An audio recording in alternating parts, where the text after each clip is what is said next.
បាទគឺជាការប្រកួតក្រោមដំណក់ទឹកភ្លៀងបាទធ្លាក់មក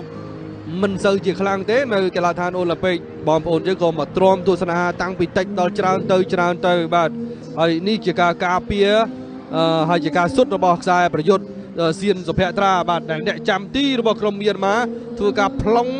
បំរុងទៅចាប់ក៏ប៉ុន្តែបាល់នេះក៏ហើរផុតនឹងចំហៀងទីរបស់ខ្លួនដែរបាទ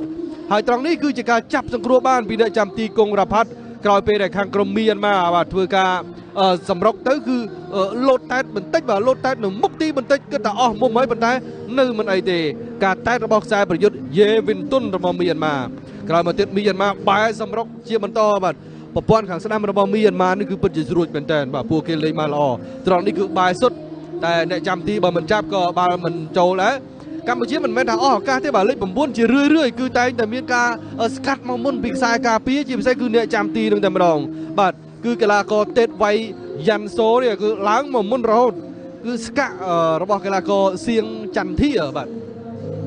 ទីបំផុតគឺមីយ៉ាន់ម៉ាបាទធ្វើការសម្រុកកាច់ចុះកាច់ឡើងនៅត្រង់នេះហើយទៅគេរកឱកាសសុទ្ធបានសម្រេចតែម្ដងដោយប្រធានក្រុមភៀសុននាងបាទនិយាយទៅដបូលទូកប្រហែលហត់បានហ្មងខាងមៀនម៉ាដបូលទូកខាងស្ដាំបើយើងមើលពីចាំទីខ្មែរទៅខាងឆ្វេងដៃរបស់គាត់បាទមើលពីខាងមៀនម៉ាមកដបូលខាងស្ដាំនេះគឺថាបកែមកមៀនម៉ាគាត់ចេះរកកន្លែងចាក់ទល់បានបាទចាក់ទល់បានទីបំផុតគឺបែកពងមន់នៅពាក់កណ្ដាលតង់ទី1នឹងដោយភៀសុននាងត្រង់នេះបាទកັບបានល្អបាទបន្ទុចជង្គង់តិចសុទ្ធទម្លុះអ្នកចាំទីគង់រ៉ាផាត់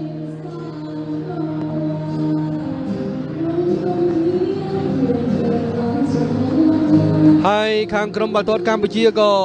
បើនិយាយទៅពួកគាត់នៅមានគេហៅថារអាក់រអួលបន្តិចបាទរអាក់រអួលបន្តិចនៅពេលដែលបាល់យូរម្ដងឃើញគាត់រៀងភាំងបាទជាពិសេសនៅប្រព័ន្ធបម្រើបើមិនគាត់ដល់ពេលគាត់ភ្លេចខ្លួនធ្វើឲ្យក្រុមបាល់ទាត់មីយ៉ាន់ម៉ានោះគឺឆាប់បានជារឿយរីឯចំណុចត្រង់នេះបាទគឺលោតតែមិនដល់ទេដោយកីឡាករខ្សែប្រយុទ្ធហ៊ានទៀតអោងរបស់ក្រុមបាល់ទាត់មីយ៉ាន់ម៉ាលេខ17ហើយហ៊ានទៀតអោងក្រោយមកក៏បានបណ្ដើបាល់បញ្ជូនទៅខាងស្ដាំហើយខាងស្ដាំនោះក៏ព្យាយាមកັບហើយក៏កັបមកទៀតសុទ្ធឆ្វេងនេះក៏ត្រូវប្លុក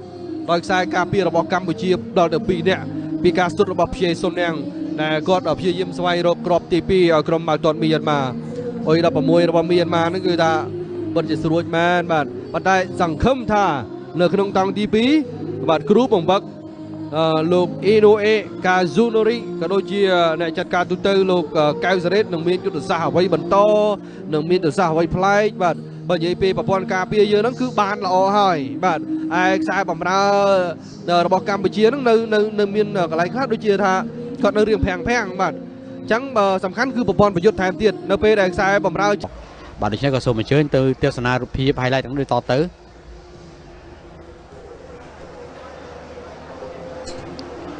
បាទនេះគឺជាឱកាសទៅតែចូលទីខ្លួនឯងមកសម្រាប់ក្រុមមីយ៉ាន់ម៉ាបាទហើយក៏បន្សល់ទុកនៅ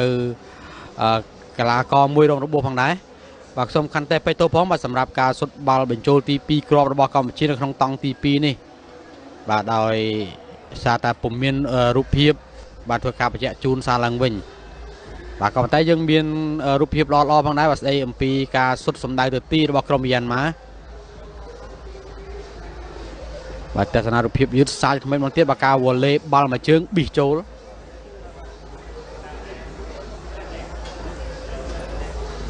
បាទការវាសម្រុករបស់កម្ពុជាមួយសាទៀតក៏ប៉ុន្តែត្រង់នេះគឺបាល់រំលងទីបាទបើសិនជាឱកាសទាំងនោះកម្ពុជាយើងធ្វើបានបាទម្លេះសំកម្ពុជាយើង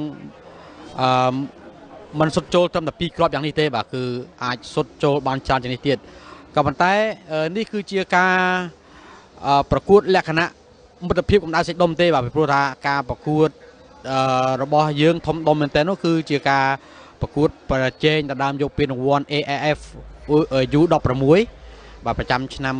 2016តែម្ដងបាទក្នុងក្របខ័ណ្ឌបាល់ទាត់អាស៊ីអាគ្នេយ៍បាទត្រង់នេះក៏តែតមួយសារទៀតក៏ប៉ុន្តែតែតរំលងទីដដែលបាទការទាត់បាល់ចេញពីជ្រុងបាទហើយនឹងការតែតបន្ថែមធ្វើទៅបានសម្រេចបាទត្រង់នេះគឺមីយ៉ាន់ម៉ាធ្វើការវិបកមកវិញក៏អត់បានសម្រេចដូចគ្នាបាទការហ្វាំងបាល់ញាក់ចុះឡើងដោយមីនយ៉ាត ក៏តែក៏ត្រូវសង្គ្រោះដោយអ្នកចាំទីរ៉ាហ្វាតកម្ពុជាបាទត្រង់នេះកម្ពុជាបាទព្យាយាមបដៅបាល់ទៅម្សាទៀតបាទដោយចន្ទធាក៏ប៉ុន្តែឱកាសល្អនោះក៏រំលងទៅវិញ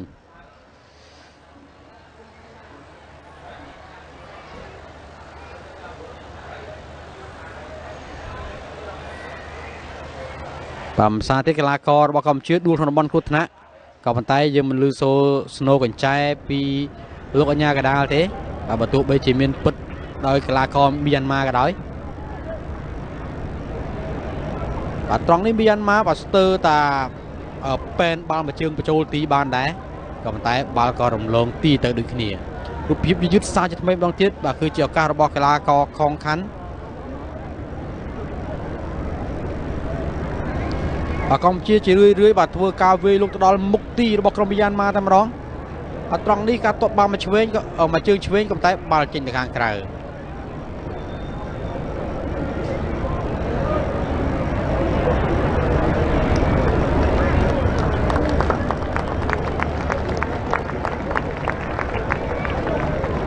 បាទនេះគឺជាការវាយបកតាមបានស្មើមកវិញរបស់ក្រុមមីយ៉ាន់ម៉ាបាទ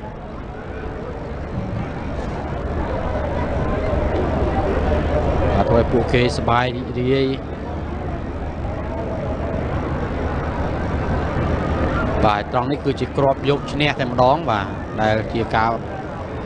តបបាល់ចូលទីនៅនាទីចុងក្រោយបាទរូបភាពយឺតសាជាថ្មីម្ដងទៀតបាទហើយកណែដៃយើងបង្វែរទៅចាប់អារម្មណ៍ជាមួយនឹងលោកសិទ្ធ